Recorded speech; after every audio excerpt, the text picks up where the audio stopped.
Bismillahirrahmanirrahim. Assalamualaikum warahmatullahi wabarakatuh. Saya Nyemas Novi Arsyani, NIM 2125101006. Saya akan menjawab UTS mata kuliah diagnosa perilaku. Nomor 1. Jelaskan 5 tahapan diagnosa perilaku. Jawab. Diagnosa perilaku merupakan analisis hubungan perilaku dengan mengidentifikasi masalah yang dapat menyebabkan terjadinya permasalahan kesehatan. 5 tahapan diagnosa perilaku yakni tahap memisahkan dan membedakan antara faktor penyebab perilaku dan non-perilaku yang dapat menyebabkan timbulnya masalah kesehatan. Misal, terjadi suatu penyakit dari penyebab perilaku pada individu tersebut, seperti kebiasaan merokok dan mengkonsumsi minuman beralkohol sebagai pemicu terjadinya penyakit kardiovaskuler. Sedangkan non-perilaku yang ditemukan pada kasus penyakit pada rentang usia dan riwayat keturunan keluarga, sehingga memicu terjadinya suatu penyakit degeneratif. Tahap mengidentifikasi dan mengembangkan temuan terhadap perilaku dengan menggunakan 2 bentuk prosedur, yakni mengidentifikasi perilaku yang dapat mencegah timbulnya masalah kesehatan, misal niat dan perilaku individu yang akan berhenti merokok atau tidak akan pernah merokok demi menjaga kesehatan diri, dan dengan mengidentifikasi perilaku individu yang berhubungan dengan tindakan perawatan, pengobatan pada masalah kesehatan yang dilakukan secara berurutan, misal melakukan terapi pengobatan yang sudah diresepkan agar dapat pulih dari penyakit yang diderita. Tahapan urutan faktor perilaku berdasarkan urgensinya, yakni dengan cara mengurutkan faktor perilaku berdasarkan penting atau tidaknya pengaruh perilaku terhadap masalah kesehatan yang terjadi. Tahapan urutan faktor perilaku berdasarkan kemungkinan untuk diubah, di mana perilaku akan mudah diubah karena masih pada tahap pemula, ataupun tidak berkaitan kuat dengan budaya dan gaya hidup. Sedangkan perilaku yang sulit diubah terjadi akibat sudah menjadi kebiasaan lama dan ada pengaruh besar dari budaya dan gaya hidup yang dijalani, sehingga memberikan dampak yang sangat besar pada perilaku individu. Tahapan menentukan atau memilih perilaku yang menjadi sasaran program dengan tujuan perubahan perilaku yang ingin dicapai program.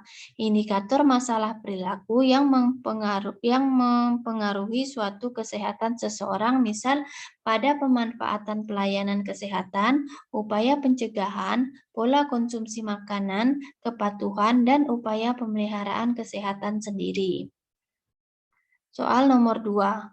Menurut Riskesda tahun 2018, prevalensi gigi rusak dan berlubang pada warga Kalimantan Barat sebesar 45,55%.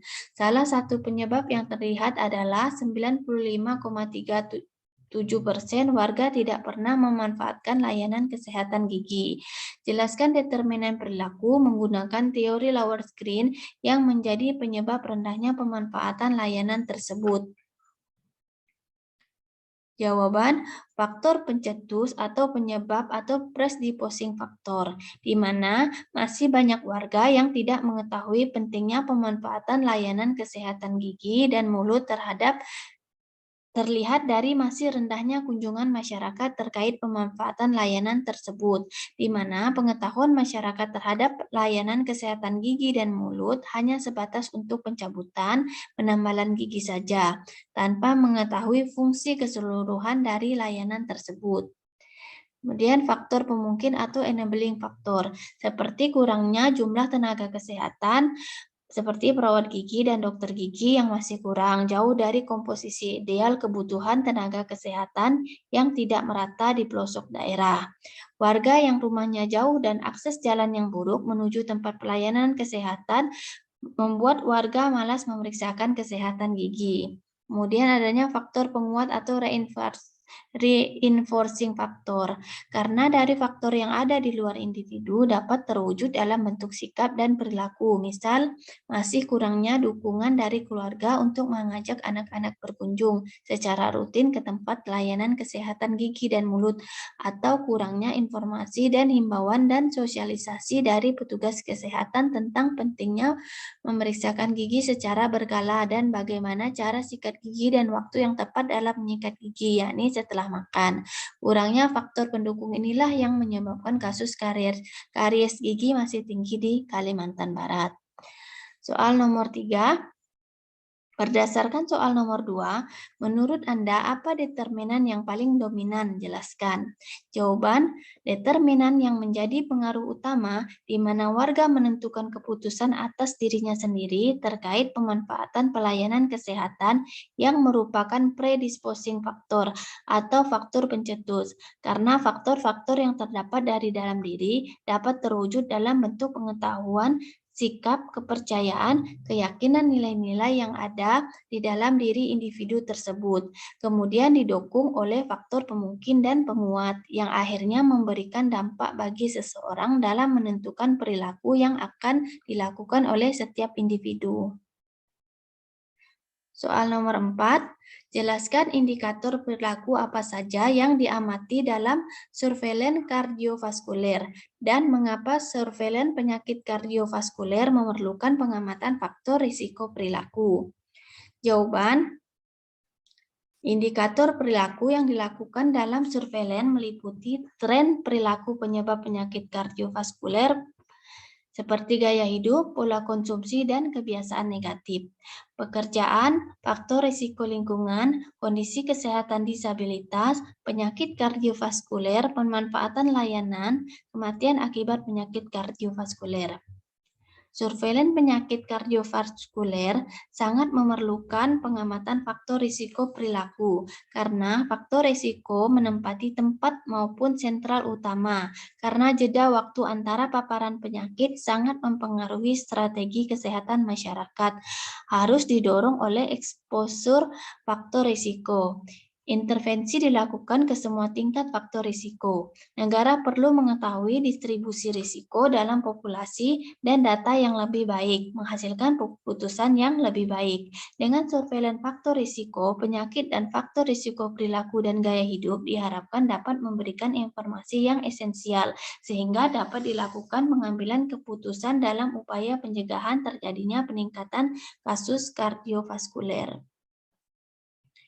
Soal nomor 5, jelaskan tujuan surveilan NCD dan kerangka STEP dalam pengembangan surveilan tersebut.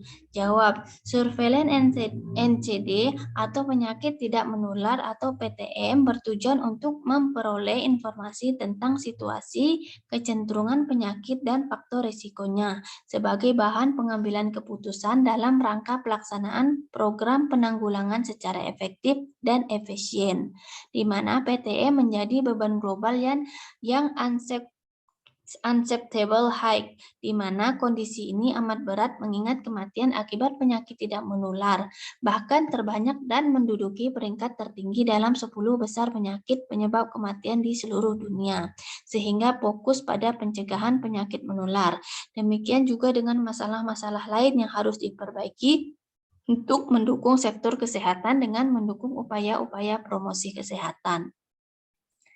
Langkah yang dilakukan dalam kegiatan surveilen yakni dengan melakukan pengumpulan data, baik data primer maupun sekunder, serta data pendukung lainnya. Kemudian melakukan pengolahan dan analisis terhadap data-data yang diperoleh, melakukan interpretasi yang berdasarkan pada situasi di suatu wilayah, melakukan diseminasi berupa laporan dan presentasi kepada seluruh pihak terkait, dan melakukan tindak lanjut guna meningkatkan penguatan program yang akan dilaksanakan. Nah, kerangka step dalam pengembangan surveillance meliputi non-communicable disease atau NCD yang dilakukan dalam surveillance.